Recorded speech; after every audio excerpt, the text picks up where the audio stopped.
السلام علیکم ورحمۃ اللہ وبرکاتہ۔ الحمد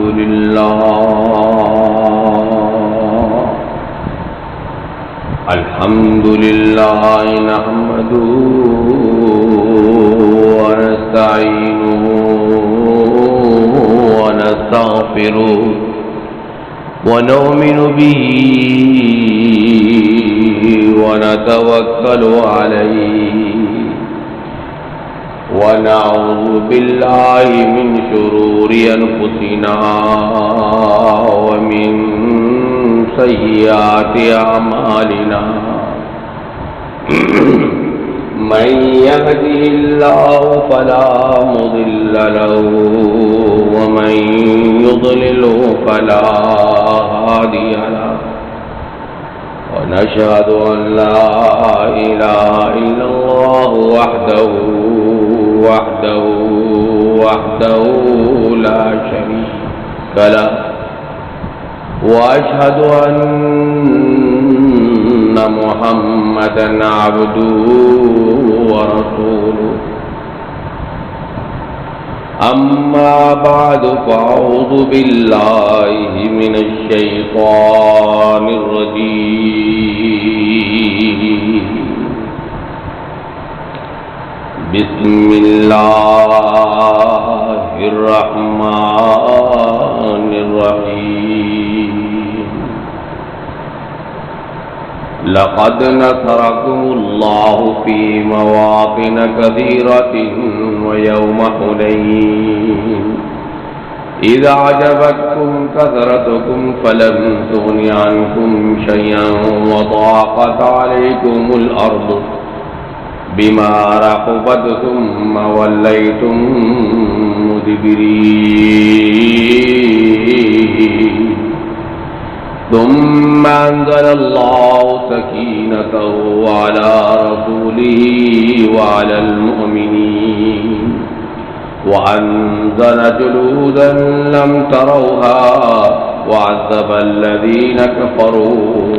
وذلك جزاء الكافرين ثم يتوب الله من بعد ذلك على من يشاء والله غفور رحيم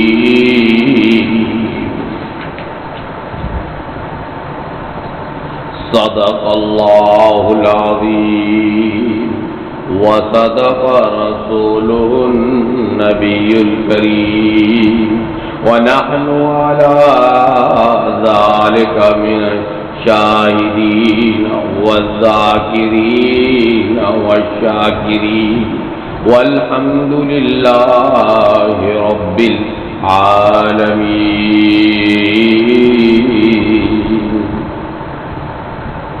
تمام تعریفیں اس اللہ کے لیے ہیں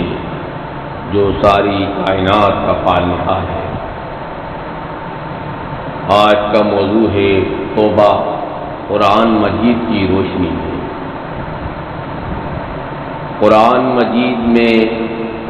بڑی کثرت کے ساتھ مختلف مقامات پر مختلف اسلوب و انداز میں توبہ کا ذکر کیا گیا ہے۔ توبہ قبول کرنا اللہ تعالیٰ کی صفت ہے۔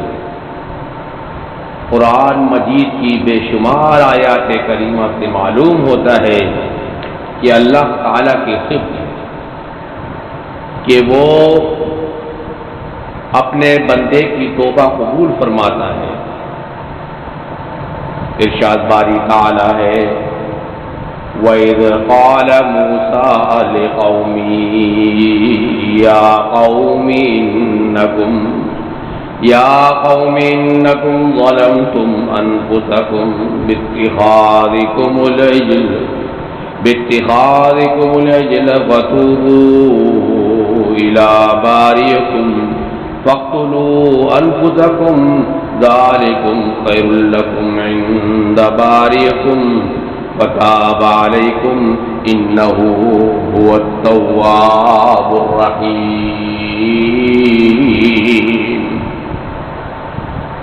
اور جب موسیٰ نے اپنی قوم سے کہا ہے میری قوم تم نے بچڑے کو معبود ٹھہرا کر اپنے آپ پر بڑا ظلم کیا ہے،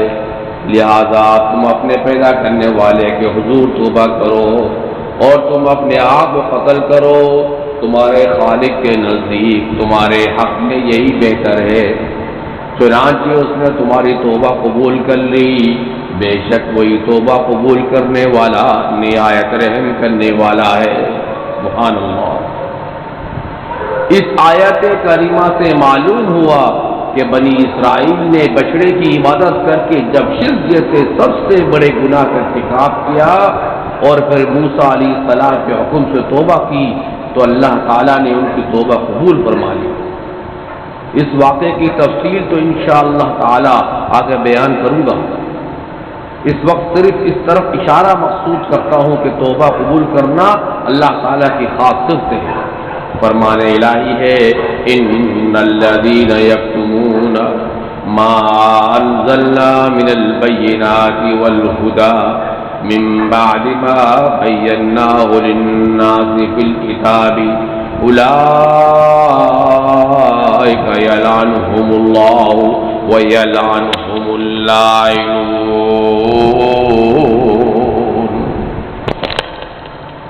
بے شک جو لوگ ہمارے نازل کردہ صریح دلائل اور ہدایت کی باتیں چھپاتے ہیں اس کے بعد کہ ہم نے اسے کتاب میں کھول کر بیان کر دیا ہے، ایسے لوگ ہیں جن پر اللہ اور تمام لعنت کرنے والے لعنت کرتے ہیں، مگر جن لوگوں نے توبہ کی اور اصلاح کر لی اور کھول کر بیان کر دیا تو یہی لوگ ہیں جن کی میں توبہ قبول کرتا ہوں اور میں بہت توبہ قبول کرنے والا نہایت رحم کرنے والا ہوں۔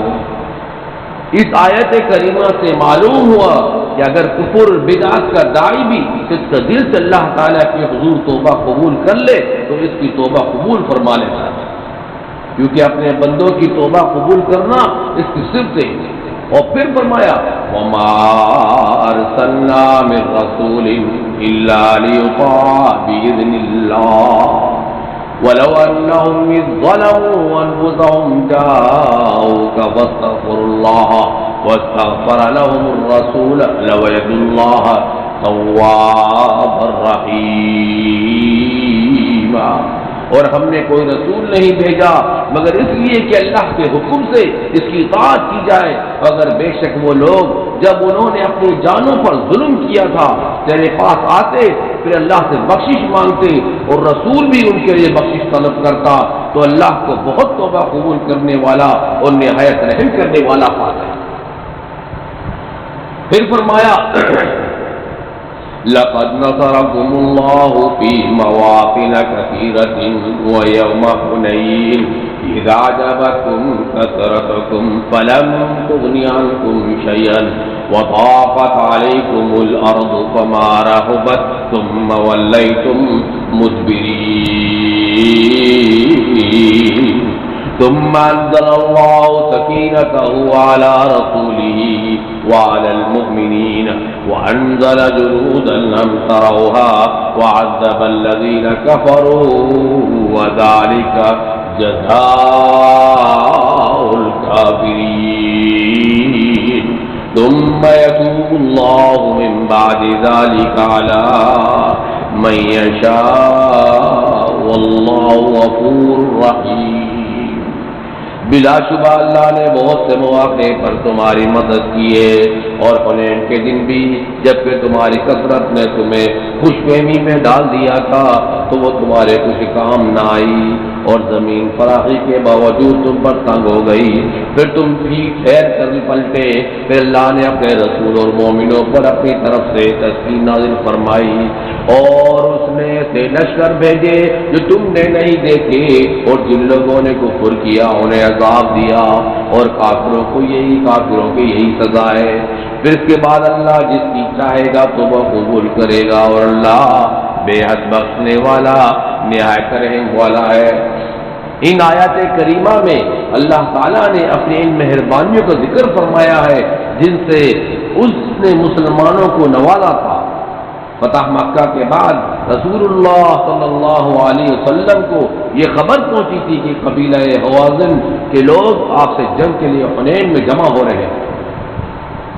یہ سن 8 ہجری کا واقعہ ہے۔ حوازن ایک تیر انداز قوم تھی اور حنین مکہ و طائف کے درمیان ایک وادی کا نام ہے۔ مسلمانوں کی تعداد اس وقت 11 یا 12 یا 16 ہزار تھی اور مسلمانوں کو اپنی کثرت پر ناز تھا، مگر اللہ تعالیٰ کو یہ اترانا پسند نہ آیا۔ جب مسلمان دشمن کی طرف روانہ ہوئے تو وہ جنگل کے تنگ رستوں اور پہاڑوں کے دروں میں بڑی مستعدی سے ان کی گھات میں تھا۔ نبی کریم صلی اللہ علیہ وسلم صحابہ کرام رضی اللہ علیہم اجمعین کے ساتھ صبح کے اندھیرے میں میدان میں اترے ہی تھے کہ دشمن نے اچانک تیر اندازی شروع کر دی اور پھر تلواریں کھینچ کر آنن فانن ایسا زوردار حملہ کیا کہ لشکر اسلام منتشر ہو گیا، مگر آپ صلی اللہ علیہ وسلم اپنے خچر پر سوار میدان کا زار میں کوئی استقامت بن کر جمے رہے اور مسلسل دشمن کی طرف پیش قدمی فرماتے رہے۔ اس وقت آپ کے چچا سیدنا عباس رضی اللہ عنہ ایک طرف کی رکاب تھامے ہوئے تھے، جبکہ دوسری طرف کے رکاب حضرت ابو سفیان رضی اللہ تعالی عنہ کے ہاتھ میں تھی۔ وہ دونوں خچر کو روکتے تھے تاکہ دشمن کی طرف تیز نہ چلے، مگر آپ مسلمانوں کو جوش دلاتے رہے تھے کہ اللہ کے بندو کہاں جاتے ہو، میری طرف آؤ، میں اللہ کا رسول تم سے مخاطب ہوں۔ آپ اس موقع پر یہ بھی فرما رہے تھے، انا النبی لا کذب، انا ابن عبد المطلب، میں اللہ کا نبی ہوں، اس میں کچھ جھوٹ نہیں، میں عبد المطلب کا بیٹا ہوں۔ حضرت عباس اللہ تعالیٰ کی آواز بلند اہم تھی۔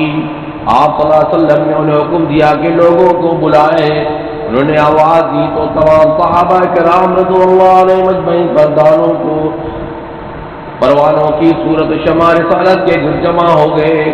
آپ نے انہیں حملہ کرنے کا حکم دیا تو انہوں نے ایسا زوردار حملہ کیا کہ حوازن کے تیر اندازوں اور شمشیر زنوں کے قدم اکھڑ گئے۔ اللہ تعالیٰ نے مسلمانوں کی تسلی اور تقویت کے لیے فرشتوں کا لشکر بھی نازل فرما دیا۔ بہرحال اللہ تعالیٰ نے مسلمانوں کو ان کے اترانے پر منتبہ کرنے کے بعد فتح نصرت حق سے سرفراز سمجھا۔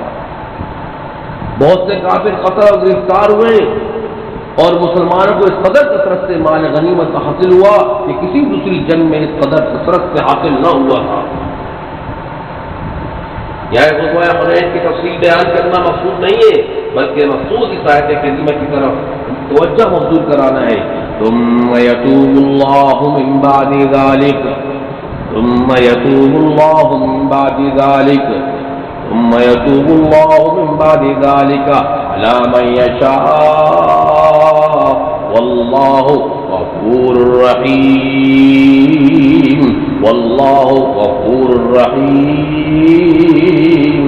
والله غفور رحيم۔ پھر اس کے بندے اللہ جس کو چاہے گا، پھر اس کے بعد اللہ جس کو چاہے گا توبہ قبول فرمائے گا، اور اللہ بے حد بخشنے والا نہایت مہربان ہے۔ اللہ تعالیٰ نے حوازن کے باقی لوگوں کی توبہ قبول فرما لی، وہ مشرک ہوئے، بے اسلام ہو گئے۔ وہ اس واقعے کے قریباً 20 دن بعد آپ صلی اللہ علیہ وسلم کی خدمت اقدس میں مسلمان کی حیثیت سے اس وقت حاضر ہوئے جب آپ مکہ کے قریب جعرانہ کے مقام پر تشریف فرما تھے۔ آپ نے انہیں اختیار دے دیا کہ اپنے قیدیوں اور اموال میں سے ایک چیز واپس لے لو۔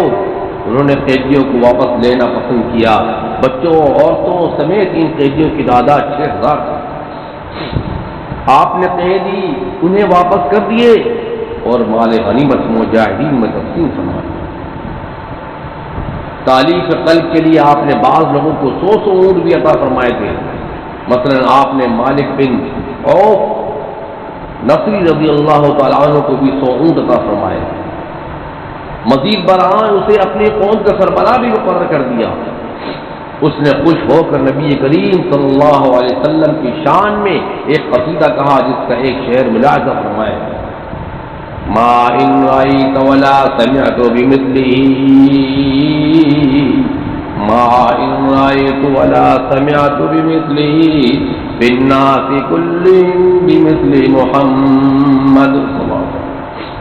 میں نے تمام لوگوں میں حضرت محمد صلی اللہ علیہ وسلم جیسا کوئی دیکھا ہے نہ سنا ہے۔ اللہ تعالیٰ فرماتا ہے وآخرون اعترفوا بذنوبهم وآخرون اعترفوا بذنوبهم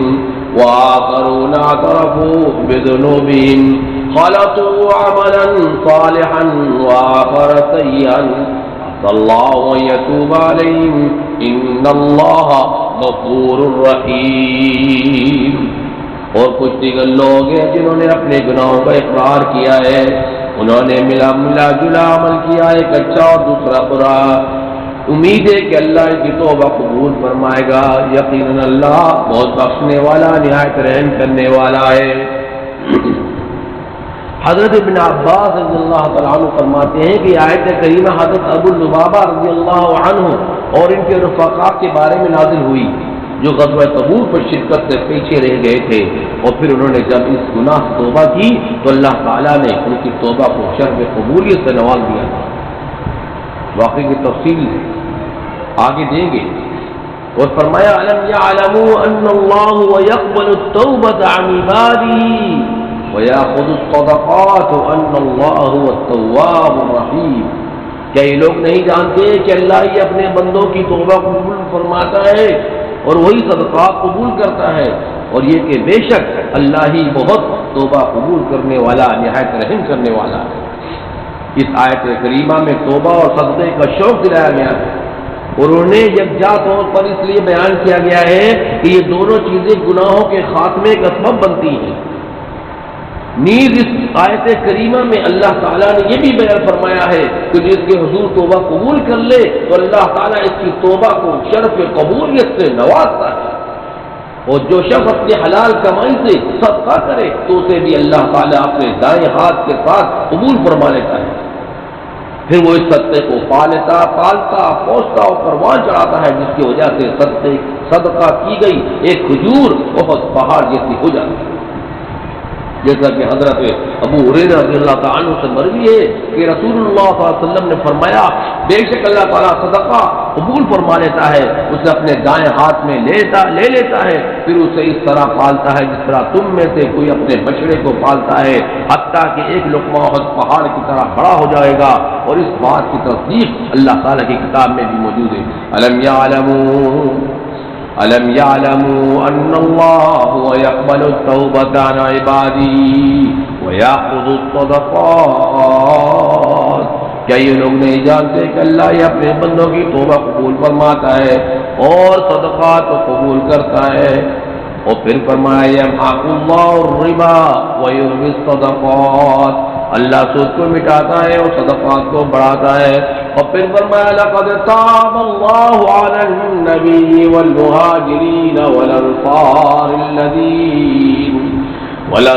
الذین اتبعوه فی ساعة العسرة من بعد ما كاد يزيغ قلوب فريق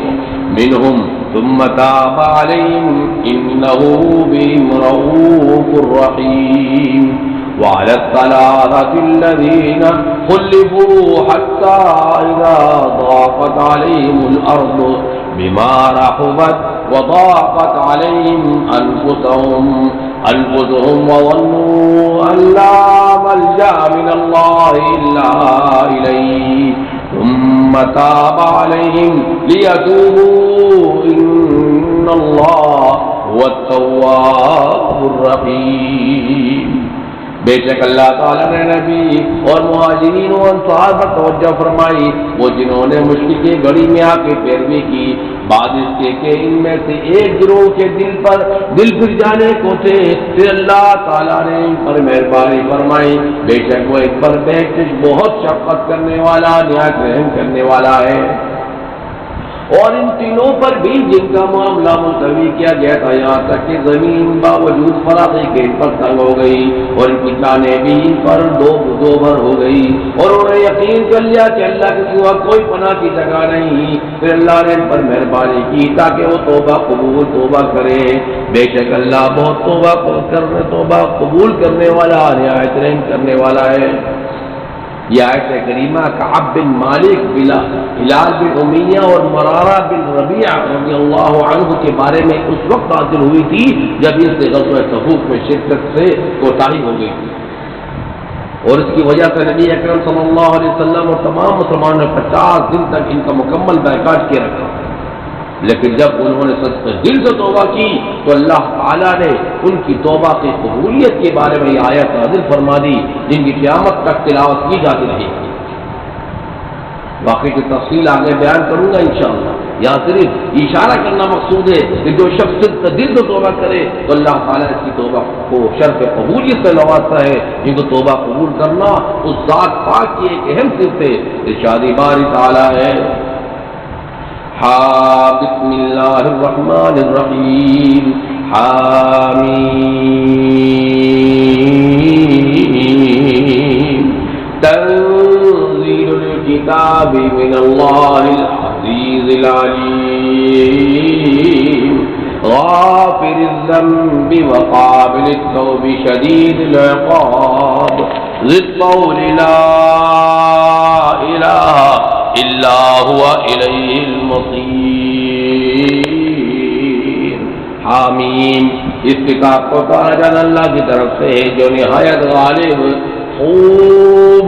جاننے والا ہے، خدا گناہ بخشنے والا اور توبہ قبول کرنے والا ہے، سخت سزا دینے والا اور بڑے فضل والا ہے۔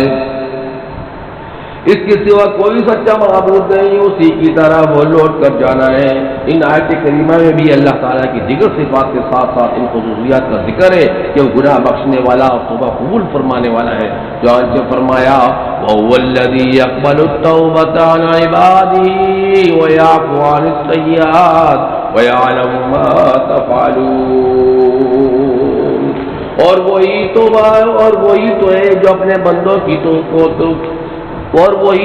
اپنے بندوں کی توبہ قبول کرتا ہے اور ان کے قصور معاف فرماتا ہے، اور جو تم کرتے ہو سب جانتا ہے۔